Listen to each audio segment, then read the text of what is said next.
Hola, ¿cómo están? Buenas noches. Ya tenía ratito que no hacíamos un video de este tipo, entonces vamos a estar platicando algunas cosas que probablemente les interesen.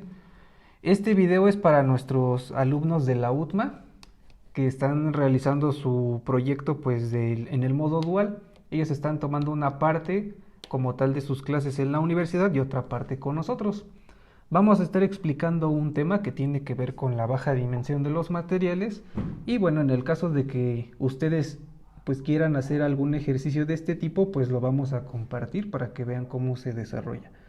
Ahora, ¿este ejercicio en qué consiste? Yo voy a proponer aquí un tamaño de nanopartícula. En este caso vamos a estar trabajando con estructuras de cero dimensión, mejor denominadas como puntos cuánticos. Recuerden que un punto cuántico pues tiene una serie de restricciones en cuanto a sus propiedades pues electrónicas. Para que sea punto cuántico pues debe de ser un material semiconductor, ¿ok? No le podemos decir punto cuántico a una nanocosa metálica porque pues no cumple con las restricciones del confinamiento electrónico por la baja cantidad de átomos que tenemos aquí. Entonces, en este caso, este ejercicio se va a realizar tomando en cuenta pues que esta estructura de cero dimensión, este punto cuántico, tiene una composición química que va a ser el óxido de zinc. Y por dimensiones le vamos a poner que mide 5 nanómetros. Ahora, ¿qué es lo que vamos a hacer aquí en este ejercicio?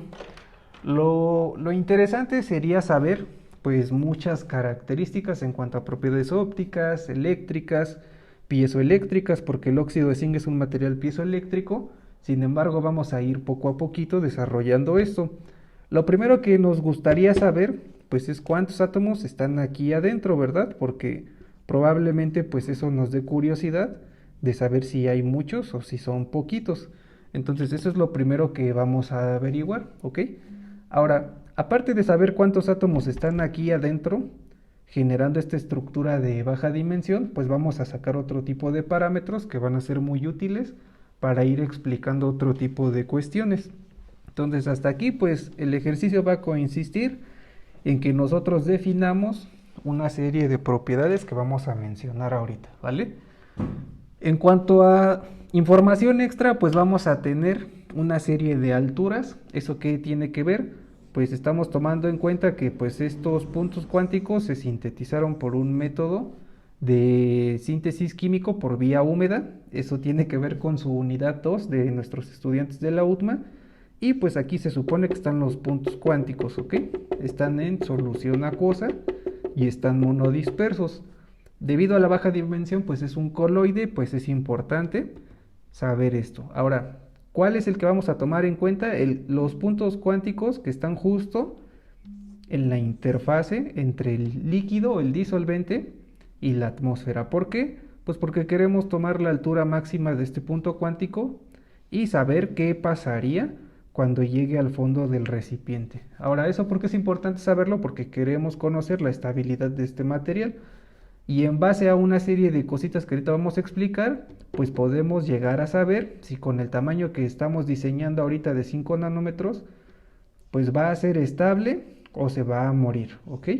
Entonces va a depender mucho de ahorita lo que vamos a ir explicando. Entonces esta diferencia de alturas, altura inicial y altura final, tiene que ver con que el punto cuántico está justo en la interfaz entre el disolvente y la atmósfera y después cuando casi toca el fondo, que sería el recipiente, el fondo del matracito. Acá en cuanto a sus parámetros, como estamos hablando del óxido de zinc, pues vamos a tomar en cuenta que tiene una densidad pues de 5.61 gramos por milímetro o por centímetro cúbico. El peso molecular de este compuesto es de 81.38 gramos por mol y algunos parámetros cristalográficos que tienen que ver con algo que ahorita vamos a explicar aquí. Ahora, lo interesante de este ejercicio pues es irlo desarrollando en base a una serie de cálculos que se van a tener que ir haciendo. Probablemente todos los estudiantes que han tomado con nosotros el curso de ingeniería de puntos cuánticos pues ya saben cómo se desarrolla esto. Sin embargo, pues nuestros alumnos de la UTMA es la primera vez que lo van a hacer y el ejercicio va a consistir en que ahorita pues voy a hacer la demostración para un punto cuántico de 5 nanómetros, y para ustedes chicos de la UDMA pues les va a tocar resolverlo para un punto cuántico de 3 nanómetros. Entonces tienen que volver a hacer ahorita todo lo que vamos a explicar, modificando el diámetro de su punto cuántico de óxido de zinc. Ahora, aquí vamos a estar desarrollando diferentes cuestiones. Vamos a calcular la energía libre de Gibbs gravitoquímica, el área superficial, el número de moles por punto cuántico y cuántos átomos tiene este punto cuántico de 5 nanómetros. Ahora, para ir desarrollando esto, pues vamos a ir utilizando diferentes tipos de información. Lo primerito que tenemos que hacer pues es calcular el volumen de nuestro punto cuántico. Entonces, para calcularlo pues tenemos que saber la fórmula de la esfera. Entonces son 4/3 de pi por radio al cubo. Lo que vamos a hacer es que aquí, para saber el radio, si ya definimos que el diámetro es de 5 nanómetros, el diámetro es igual a 2 veces el radio, entonces yo despejo el radio, va a ser diámetro sobre 2. Entonces 5 nanómetros sobre 2 me va a dar 2.5 nanómetros. Y yo necesito trabajar todo lo que vamos a hacer en el Sistema Internacional de Unidades, kilogramo metro segundo, ¿ok? Entonces estos 2.5 nanómetros equivale a que yo escriba 4/3 de pi por 2.5 por 10 a la menos 9 metros, y eso lo voy a elevar al cubo. Si yo multiplico 4/3 de pi por 2.5 por 10 a la menos 9 metros y eso lo elevo al cubo, me va a dar el siguiente resultado: 6.5449 por 10 a la menos 26 metros cúbicos. Aquí ya lo tengo en metros, entonces ya cumplo con el Sistema Internacional de Unidades. Ya que yo calcule el volumen, lo siguiente pues va a ser que ahora conozca pues cuál es la masa de mi punto cuántico. La fórmula de densidad es igual a masa entre volumen, entonces masa va a ser igual a densidad por volumen. Entonces, ¿cuál densidad? Pues la del óxido de zinc, que es de 5.61 gramos por mililitro. Gramos por mililitro es igual a gramos por centímetro cúbico, y esto lo tengo que transformar a kilogramos sobre metro cúbico. Entonces, ¿cómo le voy a hacer? Si yo tengo gramos por centímetro cúbico, entonces tengo que, acá abajito, para que yo pueda volver la unidad del gramo, pues lo voy a poner 1000 gramos es igual a 1 kilogramo, y gramo entre gramo me da la unidad, y ya tendré las unidades de kilogramo. Y luego, para que yo pueda eliminar y se vuelva 1 mis centímetros cúbicos, voy a tener aquí que un metro cúbico es igual a 100 al cubo. Entonces 100 al cubo sería 1.000.000. Voy a tener que un metro cúbico es igual a 1.000.000 de centímetros cúbicos. Y como tengo 1000 entre 1000, 1000 entre 1.000.000 me va a quedar 1000. Entonces quito 3 ceros y me va a quedar 1000. Y yo voy a tener que entonces 5.61 por 1000. Y ya lo voy a tener en kilogramos sobre metro cúbico. Entonces me va a quedar 5.610 kilogramos sobre metro cúbico. Y este valor lo voy a multiplicar por el volumen que acabo de calcular. Entonces 5.610 kilogramos sobre metro cúbico por 6.5449 por 10 a la menos 26 metros cúbicos me va a dar una masa de 3.6716 por 10 a la menos 22 kilogramos. Y ya lo tengo en el Sistema Internacional de Unidades. Entonces ya tengo el volumen de mi punto cuántico y ya tengo la masa de mi punto cuántico. Ahora, lo siguiente va a ser que yo encuentre la relación entre una diferencia de potencial, porque pues la partícula no va a estar todo el tiempo en un estado, vamos a decirlo así, libre de entropía, sino que esta partícula va a tender a disminuir su energía y para eso va a tender a aglomerarse con otras particulitas. Eso es inevitable porque pues la termodinámica obliga a que estos sistemas de baja dimensión generen este tipo de interacciones electrostáticas, y es más fácil para la partícula que empiece a aglutinarse hasta que genere un proceso de floculación, estén lo suficientemente cerca las partículas, se aglomeren y después ocurre un proceso desinterizado en donde se fusionan todos esos puntos cuánticos y generan una nueva partícula. Entonces, eso es lo que yo tengo que tomar en cuenta, esa diferencia de potencial que va a ser la altura suponiendo que la partícula va a tener una trayectoria predecible. Entonces, mi altura inicial y mi altura final, acá estamos tomando en cuenta 8 centímetros, entonces si lo pasamos a metros, voy a hacer 1, 2, va a ser 0.08 metros, y acá mi altura final va a ser 0.4 centímetros, 1, 2, entonces va a ser 0.004 metros. Si yo resto estos dos, lo que me va a quedar es 0.076 metros, y este va a ser mi delta H, es la diferencia de potencial que va a sufrir este punto cuántico. Aquí está 0.76 metros, y como ya está en metros, ya está en el Sistema Internacional de Unidades. Lo siguiente va a ser que ahora calcule la energía libre de Gibbs gravitoquímica, y eso va a ser la masa del punto cuántico multiplicado por la gravedad multiplicado por esa diferencia de potencial. ¿Esto qué es energía libre de Gibbs gravitoquímico? Yo tengo un umbral de energías en donde voy a tener una partícula que va a tener un estado basal.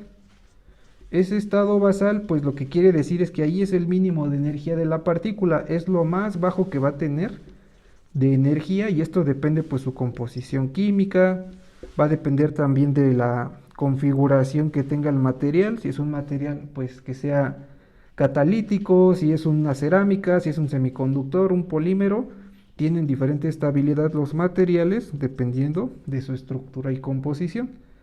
Ese estado basal va a llegar a un punto en el que obviamente al yo tener la forma de que a partir de una serie de iones voy a empezar a generar estados de agregación a partir de diferentes modelos de nucleación.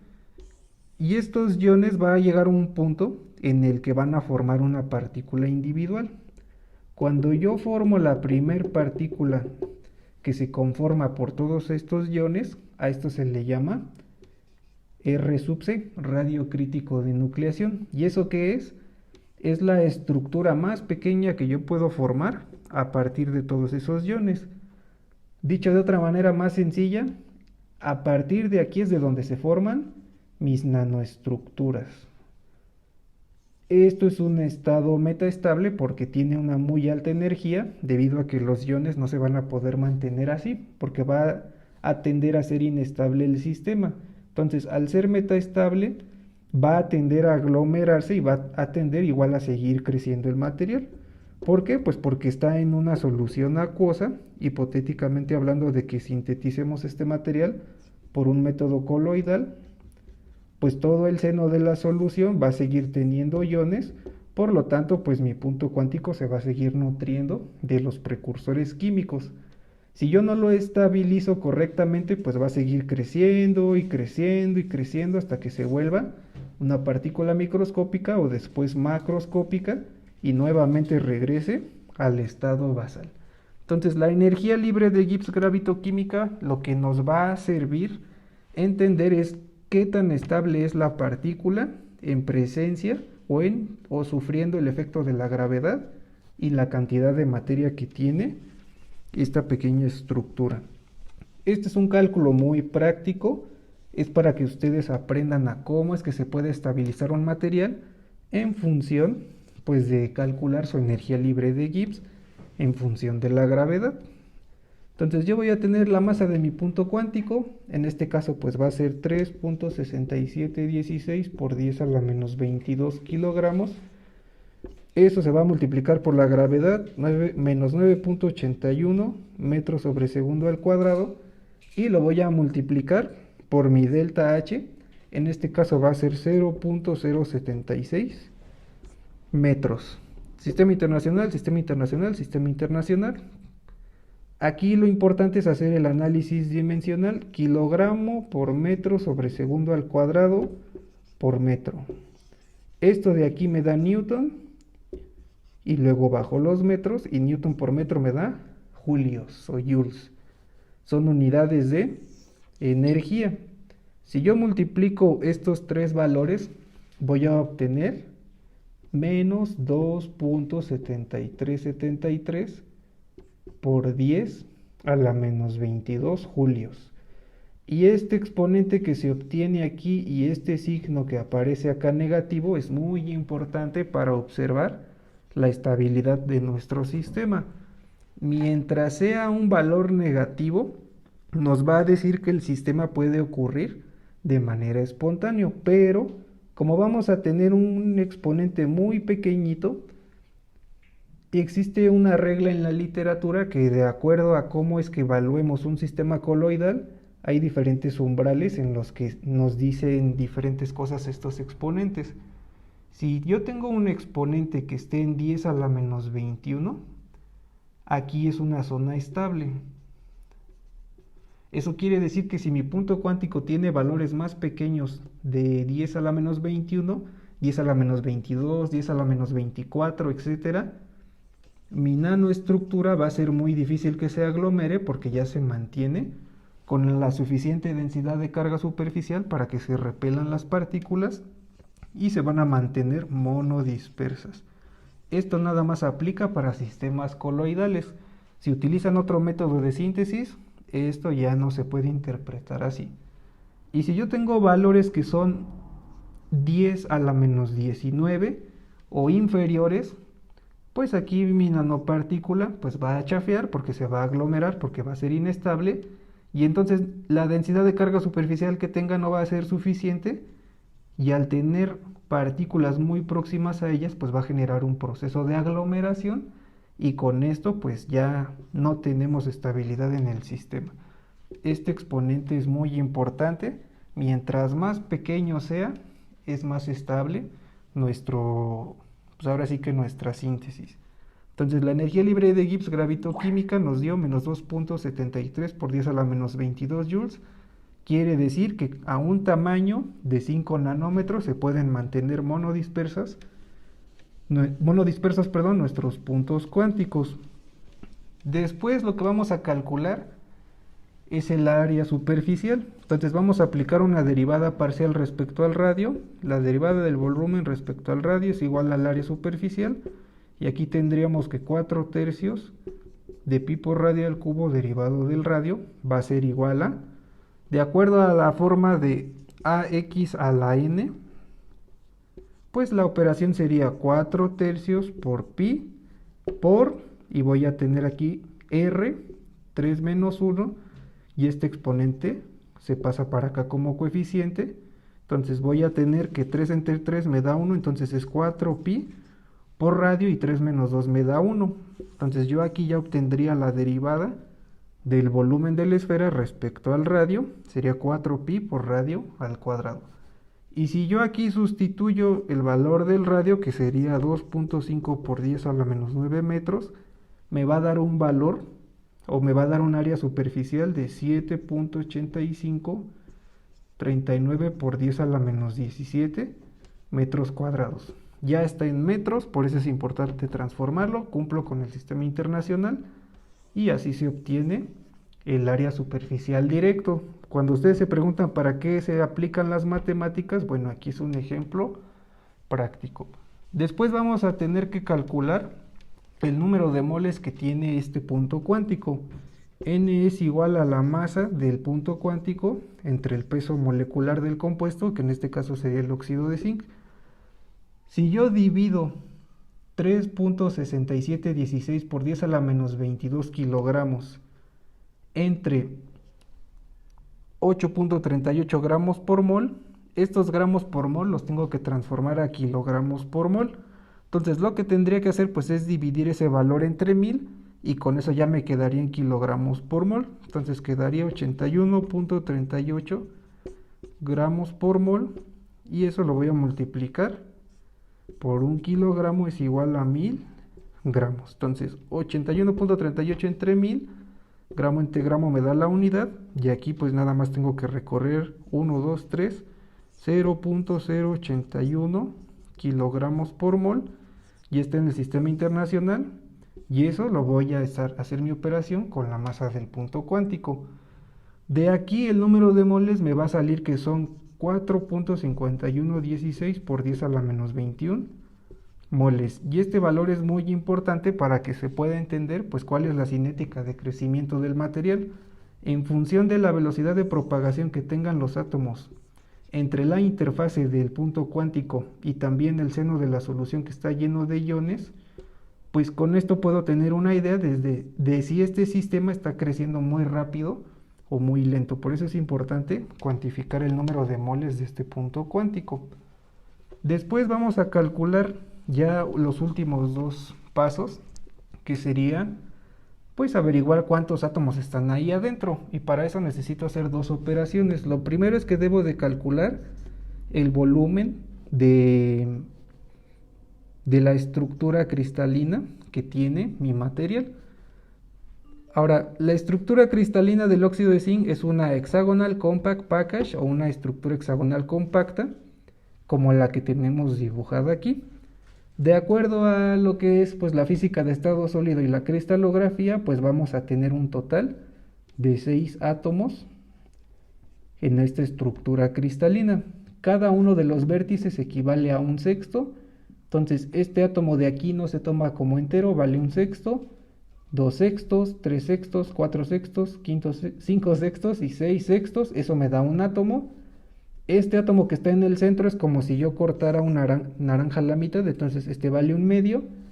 Y si yo tengo que estos 6 átomos me conforman uno y abajo tengo otra tapa, entonces tengo un átomo, 2 átomos y media naranja de abajo y media naranja de la tapa de arriba, tengo 3 átomos. Y estos 3 atomitos que están en el centro, pues esos no se cortan con ninguna de las aristas porque están en el interior de esta estructura cristalina. Entonces 3 más 3 me va a dar un total de 6 atomitos. Ahora ya sabemos cuántos átomos caben en esta estructura cristalina. Lo siguiente es calcular su volumen. Para poder calcular el volumen, pues tengo que sacar los parámetros de red de la estructura cristalina. Pero esta estructura HCP tiene 4 ejes. Va a tener 4 ejes y eso va a hacer más difícil la operación, porque tendré que calcular el apotema, luego multiplicarlo por otro valor y dividirlo, y es mucho rollo. Entonces el chiste de hacer matemáticas es hacernos la vida más fácil.